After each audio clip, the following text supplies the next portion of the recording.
अध्याय 4 में हम इंद्रादि देवताओं द्वारा देवी की स्तुति के बारे में जानेंगे। तो आइए पाठ शुरू करते हैं। सिद्धि की इच्छा रखने वाले पुरुष जिनकी सेवा करते हैं तथा देवता जिन्हें सब ओर से घेरे रहते हैं, उन जया नाम वाली दुर्गा देवी का ध्यान करें।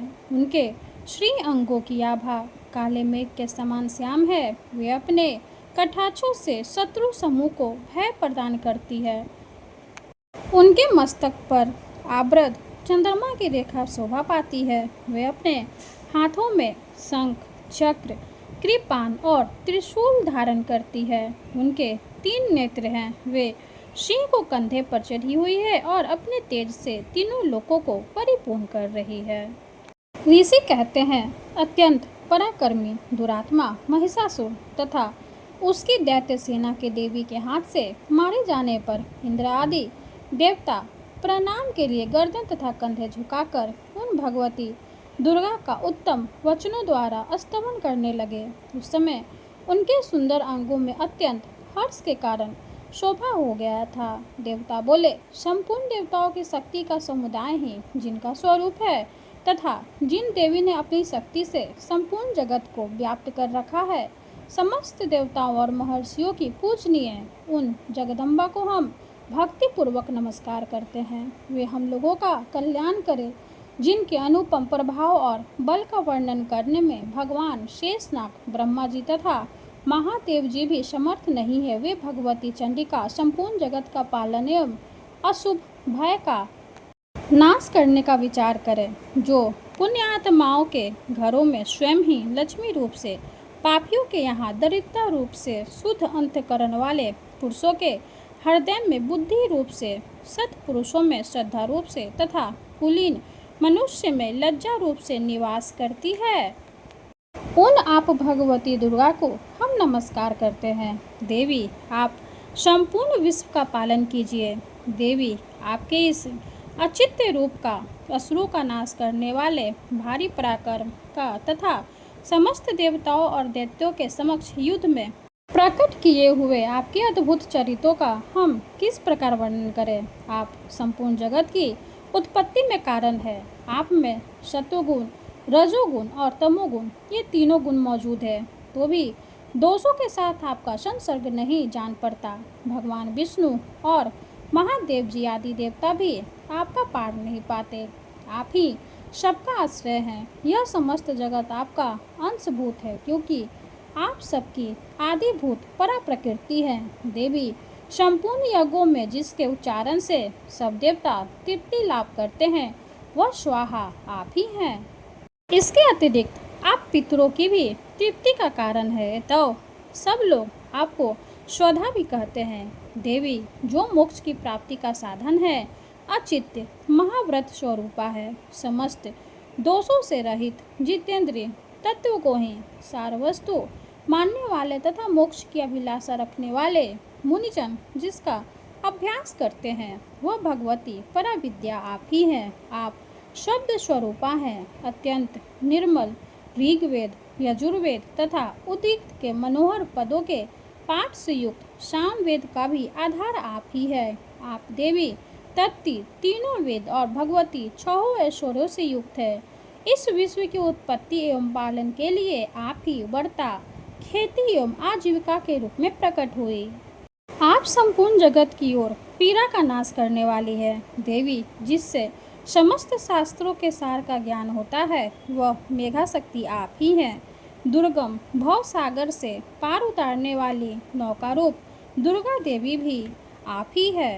आपकी कहीं भी आसक्ति नहीं है। कैटव के शत्रु भगवान विष्णु के वक्ष स्थल में एकमात्र निवास करने वाली भगवती लक्ष्मी तथा भगवान चंद्रशेखर द्वारा सम्मानित गौरी देवी भी आप ही है। आपका मुख मंद मुस्कान से सुशोभित, निर्मल पूर्ण चंद्रमा के बिंब का अनुकरण करने वाला और उत्तम सुवर्ण की मनोहर कांति के कमनीय है, तो भी उसे देखकर महिषासुर को क्रोध हुआ और सहसा उसने उस पर प्रहार कर दिया। यह बड़े आश्चर्य की बात है। देवी, वही मुख जब क्रोध से युक्त होने पर उदय काल के चंद्रमा की भांति लाल और तनी हुई भौएं के कारण विकराल हो उठा। तब उसे देखकर जो महिषासुर के प्राण तुरंत नहीं निकल गए, यह उससे भी बढ़कर आश्चर्य की बात है, क्योंकि क्रोध में भरे हुए यमराज को देखकर भला कौन जीवित रह सकता है। देवी, आप प्रसन्न हो, परमात्मा स्वरूपा।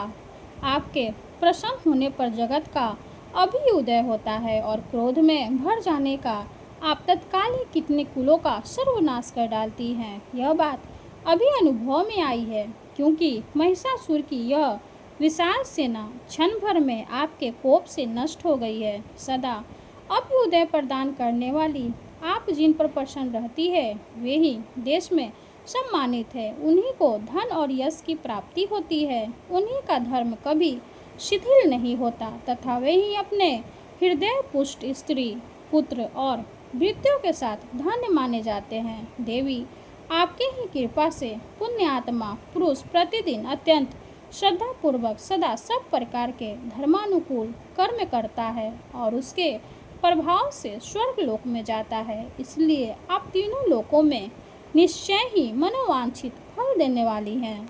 माँ दुर्गे, आप स्मरण करने पर सब प्राणियों का भय हर लेती हैं और स्वयं पुरुषों द्वारा चिंतन करने पर उन्हें परम कल्याणमयी बुद्धि प्रदान करती हैं। दुख, दरिद्रता और भय हरने वाली देवी, आपके सिवा दूसरी कौन है जिसका चित्त सबका उपकार करने के लिए सदा ही दयाद्र रहता हो। देवी, इन राक्षसों के मारने से संसार को सुख मिले तथा ये राक्षस चिरकाल तक नरक में रहने के लिए भले ही पाप करते रहे हो, इस समय संग्राम में मृत्यु को प्राप्त होकर स्वर्ग लोक में जाए। निश्चय ही यही सोचकर आप शत्रुओं का वध करती हैं। आप शत्रुओं पर शस्त्रों का प्रहार क्यों करती हैं? समस्त असुरों की दृष्टिपात मात्र से ही भस्म क्यों नहीं कर देती?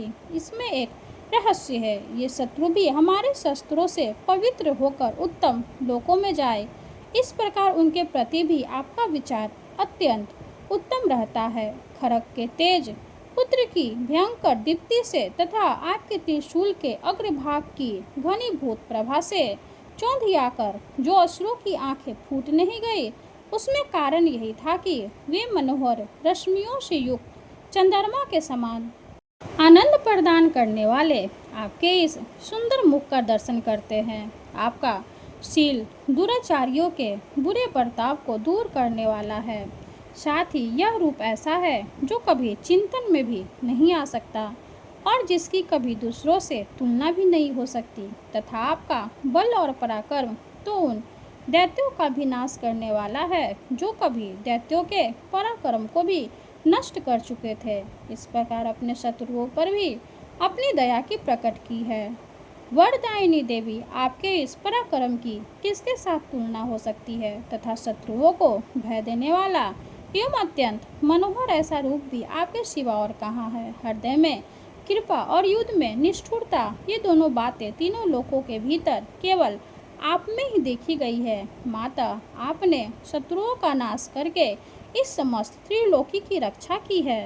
उन शत्रुओं को भी युद्ध भूमि में मारकर स्वर्गलोक में पहुंचाया है तथा उन्मत्त दैत्यों से प्राप्त होने वाले हम लोगों के भय को भी दूर कर दिया है। आपको हमारा नमस्कार है। देवी, आप सूल से हमारी रक्षा करें। अंबिके, आप खड़ग से हमारी रक्षा करें तथा घंटा की ध्वनि और धनुष की टंकार से भी हम लोगों की रक्षा करें। चंडी के पूर्व, पश्चिम और दक्षिण दिशा में आप हमारी रक्षा करें तथा ईश्वरी, अपने त्रिशूल को घुमाकर आप उत्तर दिशा में भी हमारी रक्षा करें।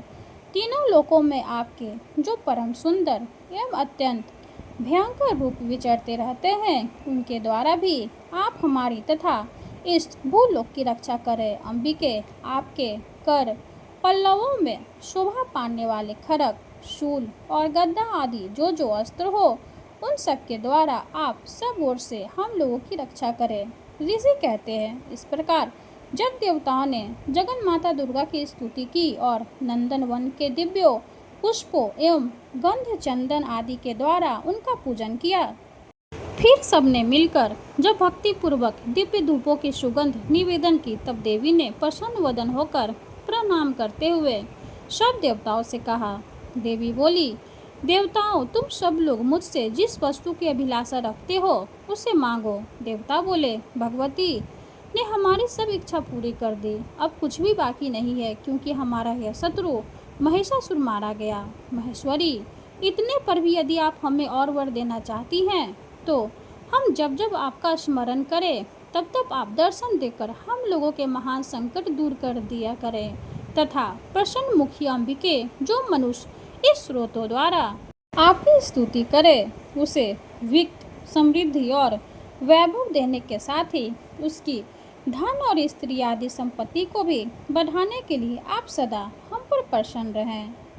ऋषि कहते हैं, राजन, देवताओं ने जब अपने तथा जगत के कल्याण के लिए भद्रकाली देवी को इस प्रकार प्रसन्न किया, तब वे तथास्तु कहकर वहीं अंतर्धान हो गए। भूपाल, इस प्रकार पूर्व काल में तीनों लोकों का हित चाहने वाली देवी जिस प्रकार देवताओं के शरीर से प्रकट हुई थी, वह सब कथा मैंने कह सुनाई। अब पुनः देवताओं का उपकार करने वाली वे देवी दुष्ट दैत्यों तथा शुंभ निशुंभ का वध करने एवं सब लोगों की रक्षा करने के लिए गौरी देवी के शरीर से जिस प्रकार प्रकट हुई थी, वह सब प्रसंग मेरे मुंह से सुनो, मैं उसका तुमसे यथावत वर्णन करता हूँ। इस प्रकार श्री मार्कंडेय पुराण में शौर्णिक मानवंतर की कथा के अंतर्गत देवी महात्म्य में शक्रादि स्तुति नामक 14 अध्याय पूरा हुआ। माता रानी की जय हो।